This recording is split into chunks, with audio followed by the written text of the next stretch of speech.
नमस्कार दोस्तों, मेरी यूट्यूब चैनल ज्ञान का समाचार में आप सभी का बहुत बहुत स्वागत है। यह एक बहुत अच्छी कहानी है।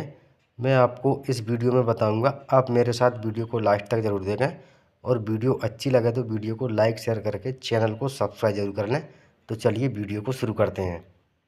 हंस और उल्लू की कहानी। बहुत पुरानी बात है। एक ऊंची पहाड़ी पर विशाल किला था। किले के अंदर एक देवदार का वृक्ष था जिस पर एक उल्लू रहा करता था। उल्लू प्रतिदिन भोजन की तलाश में पहाड़ी से नीचे घास के मैदान में आता था।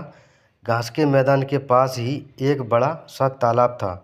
उस तालाब में बहुत से हंस रहा करते थे। उल्लू जब भी हंसों को देखता तो हंसों के सुंदर सफ़ेद रंग, लंबी गर्दन और बड़ी बड़ी आँखों को देखकर उसमें भी हंसों जैसा बनने की इच्छा होती थी। उल्लू जानता था वह हंस जैसा नहीं बन सकता, इसलिए वह हंसों से दोस्ती करना चाहता था। हंसों से दोस्ती करने के लिए एक दिन उल्लू तालाब के पास जाकर बैठ गया। तभी वहाँ एक हंस आया और उल्लू ने उसे नमस्कार करते हुए पानी पीने की आज्ञा मांगी। हंस ने विनम्रता पूर्वक उल्लू को पानी पीने दिया। बातों ही बातों में दोनों में दोस्ती हो गई। हंस ने बाद में बताया कि वह हंसों का राजा हंसराज है। हंसराज जब भी मौका मिलता उल्लू को अपने घर ले जाता और अच्छे अच्छे पकवान खिलाता था। उल्लू हंसराज से बहुत अधिक प्रभावित था। अब उल्लू को डर लगने लगा कि कहीं हंसराज को उसकी हकीकत पता चल गई कि वह तो साधारण सा उल्लू है, तो हंसराज उससे दोस्ती तोड़ देगा। इसलिए उल्लू ने अपनी दोस्ती को बचाने के लिए हंसराज से झूठ बोला कि वह उल्लुओं का राजा उल्लू राज है और ऊंची पहाड़ी जो किला है वह उसी का है और उस किले में उसकी फौज रहती है।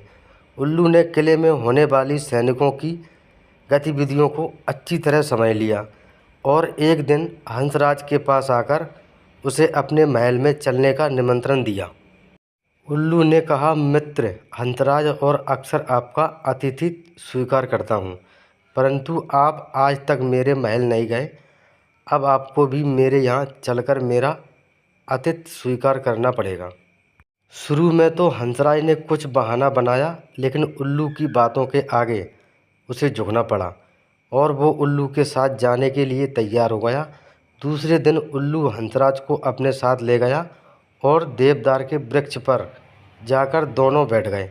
उस समय सैनिकों की परेड शुरू होने वाली थी। कुछ ही देर में सैनिकों की परेड हुई और झंडे को सलामी दी गई। हंसराज को लगा सलामी उल्लू राज को दी जा रही है।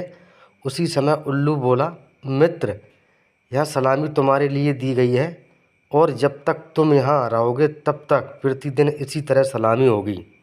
दूसरे दिन किसी कारण बस सैनिकों को किला छोड़कर दूसरी जगह जाने का आदेश प्राप्त हुआ। सभी सैनिक अपना सामान लेकर किले से जाने लगे। तभी हंसराज ने उल्लू से कहा, मित्र उल्लू राज, देखो आपके सैनिक बगैर आपकी आज्ञा के किला छोड़कर जा रहे हैं। यह देखकर उल्लू राज असमंजस में पड़ गया और उसे कुछ समय नहीं आया और अपने स्वभाव बस घू घू की आवाज़ निकालने लगा। उल्लू की घू घू की आवाज़ सुनकर सैनिकों ने इसे अपशगुन जानकर किले से जाना स्थगित कर दिया। सैनिकों के रुक जाने पर उल्लू बोला, देखो मित्र, मेरी आज्ञा से सैनिक रुक गए हैं और जब तक आप रहोगे तब तक यह कहीं नहीं जाएंगे। दूसरे दिन सैनिक फिर से जाने के लिए जैसे ही तैयार हुए, उल्लू फिर आवाज़ निकालने लगा। उल्लू की आवाज़ सुनकर सेनापति को क्रोध आया और उसने धनुष पर तीर चढ़ाते हुए उल्लू को निशाना लगाकर तीर चला दिया, लेकिन वह तीर उल्लू को न लगकर हंसराज को लग गया और हंसराज ने वही अपने प्राण त्याग दिए। हंसराज की मृत्यु से उल्लू बहुत दुखी हुआ और वहीं रो रो कर विलाप करते हुए बोला, मेरे झूठे दिखावे ने मेरे परम मित्र हंसराज की जान ले ली। जब उल्लू रो रहा था तो वह बेसुध सा हो गया और उसने अपने आसपास ध्यान नहीं दिया। दूर से एक गीदड़ यहाँ सब देख रहा था और इन परिस्थितियों का फायदा उठाते हुए उसने उल्लू पर झपट्टा मारकर उसका भी काम तमाम कर दिया।